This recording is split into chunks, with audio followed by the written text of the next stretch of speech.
मैंने अपनी आंखों से देखा, उसका ये हाथ काट दिया था पूरा, इतना हिस्सा पूरा कटा हुआ था उसका। उसकी कमर में चाकू लगे हुए थे, उसके फेफड़े तक चाकू पहुंचा हुआ था। उसके हाथ काट रखे थे यहाँ से, उसकी जांघों में चाकू मार रखे थे, उसके पेट में चाकू मार रखे थे, चाकू मार रखे थे। तो यूँ बोल रहे कि सिर्फ 4 चाकू मारे, उसके 10 से ज़्यादा चाकू लगे। और विशाल चाकू मारता है और उसके साथ ही उसके चाकू मारते हैं। वो चिल्लाता है, बार बार वो आंखें बंद कर रहा था, पूरा पीला पड़ चुका था, उसका पूरा खून बह गया था। पर्चा बंदा काफ़ी टाइम निकाल दिया, 2-3 घंटे उन्होंने पर्चे में निकाल दिए। कुछ उसका ऑपरेशन भी नहीं हो पाया, इतने में तो ख़त्म हो गया। दिल्ली के तिल्लोकपुरी में 16 साल के अयान सैफी को कुछ लोगों ने घेर कर उसके पूरे शरीर पर चाकुओं से वार किया। ये हमला इतना बेरहमी से किया गया था कि उसकी जान चली गई। हमारे साथ इस वक्त एक चश्मदीद मौजूद हैं जो उस वक्त घटना को बहुत ही करीबी से उन्होंने देखा। तो इनसे हम बातचीत करेंगे और जानेंगे कि आखिर ऐसा उस वक्त क्या हुआ, ऐसी क्या बातें हुई जिसकी वजह से अयान सैफी को मौत के घाट उतार दिया। सबसे पहले आप हमें ये बताओ कि उस वक्त क्या हुआ था, कैसे पूरा मामला ये हुआ। मैं और अयान पार्क में बैठ के कंचे खेल रहे थे, तो पार्क में 5 मिनट भी नहीं हुए थे मैं वहाँ गए पे, तो पार्क के गेट में से विशाल और पग्गल घुसता है चाकू लेके। तो ये हम पार्क के 2 गेट हैं, दोनों अलग अलग गलियों में निकलते हैं, रोड पे कोई गेट नहीं निकलता, एक लेफ़्ट साइड एक राइट साइड। तो हम राइट साइड बैठे हुए थे बिल्कुल गेट के पास। तो विशाल पग्गल लेफ़्ट साइड से आता है और अयान और मैं आमने सामने बैठे। तो अयान की पीठ थी, अयान को पता नहीं था पीछे से आ रहा हो, मैंने देख लिया था उसको। वो चाकू निकालता है एकदम और ये बोलता है, चाकू निकाल के लड्डू आजा, हेलमेट फंस गया। मैं देख लेता हूँ, अयान भी पीछे मुड़ के देखता, मैं अयान का गिरबान पकड़े खींचता हूँ, मैंने अयान भाग। वो भागता है मेरे पीछे, मैं भागता हूँ। हमारे बिल्कुल जस्ट पास में ही गेट था बिल्कुल, पर वो हमें दोनों तरफ से घेरना चाह रहे थे। तो वो इस गेट से भी आ रहे थे, इस गेट से भी, पर वो वापस लौट गया उस गेट पे। मैं इस गेट से बाहर निकल के गली में आया, अयान भी भाग रहा, पर इतने में पग्गल ने चाकू मारा अयान के, उससे चाकू से बच गया अयान बच गया। अब वो आगे पीछे हो गए दोनों। अब पग्गल था जो गेट के पास आ गया, तो अयान भाग नहीं पाता। अब अयान दूसरे वाले गेट से भाग रहा था, दूसरे वाले जैसी गेट से अयान भागने वाला था ना, गेट से बाहर निकल रहा है, इतने में उसके साथ ही राइडर लड्डू और उसके साथ ही आते हैं। राइडर उसको पकड़ लेता है, अयान को यूँ करके झगड़ लेता है दोनों हाथों से। पीछे से विशाल और पग्गल भागता हुआ आता है, वो अयान के चाकू मारता है। अयान उनको छुड़ा के भी भाग जाता है, भागता है वो 4-5 कदम भागता है गली के कोने पर, वहाँ उसको राइडर जकड़ लेता है बिल्कुल। और विशाल चाकू मारता है और उसके साथ ही उसके चाकू मारते हैं। वो चिल्लाता है, उसके बहुत चाकू मारते हैं। राइडर बोलता है, अब आ गया तुम्हारा बाप जेल से छूट के, अब एक एक करके तुम सारे मरोगे, अभी तो शुरुआत है, आगे देखो होता है क्या, पहले तू मर गया। फिर विशाल का चाकू गिर जाता है, पता नहीं क्या होता है। फिर विशाल अपने साथी से चाकू लेकर और हेलमेट के पकड़ के उसकी पीठ में बहुत तेज चाकू मारता है, जिससे हेलमेट पूरा उछल जाता है। फिर उसके और चाकू मारते हैं, वो चिल्लाता है। फिर वो मेरे को देखता है ना, मैं कॉल कर रहा होता हूँ अयान की अम्मी को कि खाला अयान के चाकू मार दिए। तो वो मेरे को देखता है, तो मेरी तरफ चाकू लेके भागता हुआ आता है।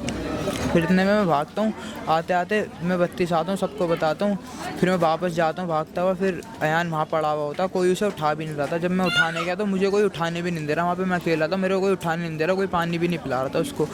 मैंने उसको अयान को उठाया, ऑटो रोक के उसको मैंने उठा के, मैं पूरा खून में लथपथ हो गया था, मैंने उसको उठा के ऑटो में डाला।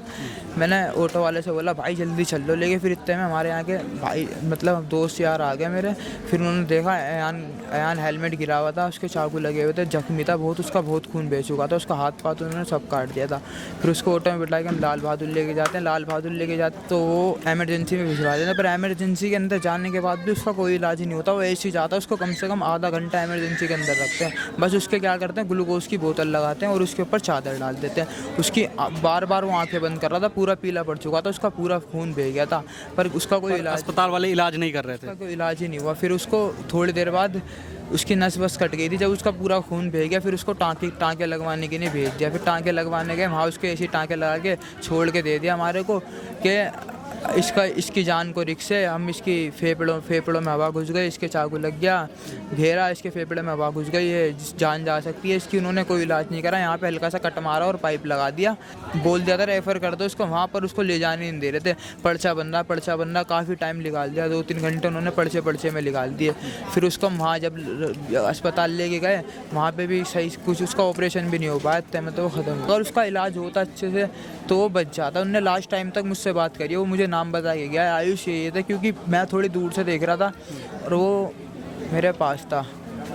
तो लास्ट टाइम तक मेरे को नाम बता कर गया वो कि ये था। मैंने ठीक है। अच्छा, एक बात बताइए, जो घटना हुई है वो पार्क में हुई है और पार्क तो बिल्कुल चौराहे पर ही है, वहाँ लोगों की भीड़ भी रहती होगी, तो किसी ने बचाने की कोशिश नहीं की? कोई मुझे नहीं बचाने दे रहा था तो खुद कैसे बचाता? मैं बचा रहा था उसको, मुझे नहीं बचाने दे रहा था कोई। कौन नहीं बचाने दे रहा? कितने लोग थे वहाँ? बहुत भीड़ लगी हुई थी वहाँ पे और कोई आपको नहीं बचाने दे रहा? मुझे बचाने भी नहीं देता। मैं उसको उठा रहा था ना तो मुझसे गिरता, उठा मत, और गालियाँ वगैरह था हमारे को। मेरे साथ एक लड़का और आया था, पहले मैं आ गया था, वो आ गया था, हम उठा रहे थे तो उससे गिरा, ओए तू फालतू कैसे बोल रहा है, तू क्यों उठा रहा है? फिर मैंने बोला भाई मेरा भाई है इसलिए उठा रहा हूँ। फिर हम उसको उठा के लेके गए, फिर चुप हुए। फिर इतने में बड़े बड़े भी लोग आ गए थे हमारे, फिर चुप हुए, नहीं ना कोई उठा रहा था। वो बेचारा बार बार कह रहा था मेरा नंबर मिला दो। लास्ट में उसका कोई नंबर भी नहीं मिला। उसका फ़ोन ले रखा था, पता नहीं किसने, कोई नंबर नहीं मिला रहा। वो कह रहा 32 से बुला लाओ, किसी को कोई बुला नहीं मिला रहा। फिर इतने में मैं आके उसको ऑटो करा के फिर मैं उसको हॉस्पिटल लेके गया।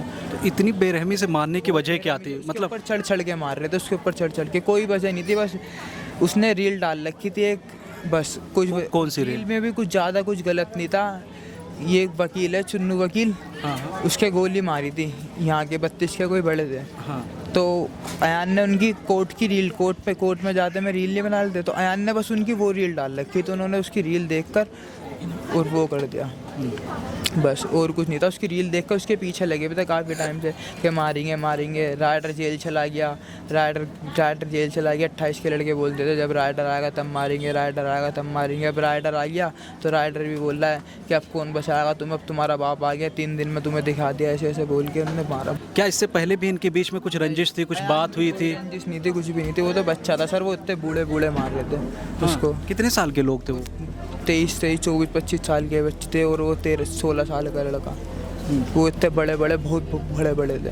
प्रशासन की तरफ से पहले उन्होंने दो लड़कों को पकड़ा था, बता रहे थे हमने पकड़ लिया, उनका कुछ भी रोल नहीं है उसके अंदर, वो है भी नहीं। फिर उसके बाद अब 2 लड़कों को पकड़ा, जिसमें से 2-3 अभी भी फरार हैं। जो 2-4 लड़के थे उसके साथ, और जो मैन थे जिनका नाम मैं जानता था उन्हें तो पकड़ लिया, जिनका नाम नहीं जानता था उन्हें नहीं पकड़ रहे, क्योंकि नाम नहीं पता तो कैसे पकड़ेंगे। एक का नाम पता मेरे को, लड्डू को भी नहीं पकड़ा अभी तक। और चुन्नू वकील जो इनको करवाता, जो उन्हें पैसे देता करने के वकील है, वो पैसे से ही वकील है। वो नितिन अस्तोरिया नाम है उसका, वो खुला घूम रहा है 27 में। इधर सुबह भी आया था वो 33 के अंदर, उसे कोई भी नहीं पकड़ रहा, उसके खिलाफ कोई कार्रवाई नहीं कर रही, क्योंकि वो वकील है इसलिए कोई कुछ नहीं कर रहा। तो जिन लोगों को गिरफ्तार किया गया है, जिन लोगों के नाम बताए जा रहे हैं, क्या वही लोग गिरफ्तार हुए हैं जो उस वक्त अयान के साथ मारपीट कर रहे थे, या कोई अलग है?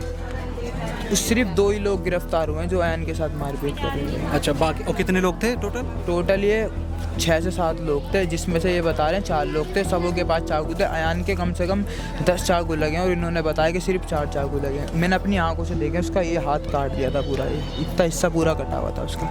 उसकी कमर में चाकू लगे हुए थे, उसके फेफड़े तक चाकू पहुँचा हुआ था। उसके हाथ काट रखे थे यहाँ से, उसकी जांघों में चाकू मार रखे थे, उसके पेट में चाकू मार रखे थे, चाकू मार रखे थे। तो यूँ बोल रहे हैं कि सिर्फ 4 चाकू मारे हैं, उसके 10 से ज़्यादा चाकू लगे हैं।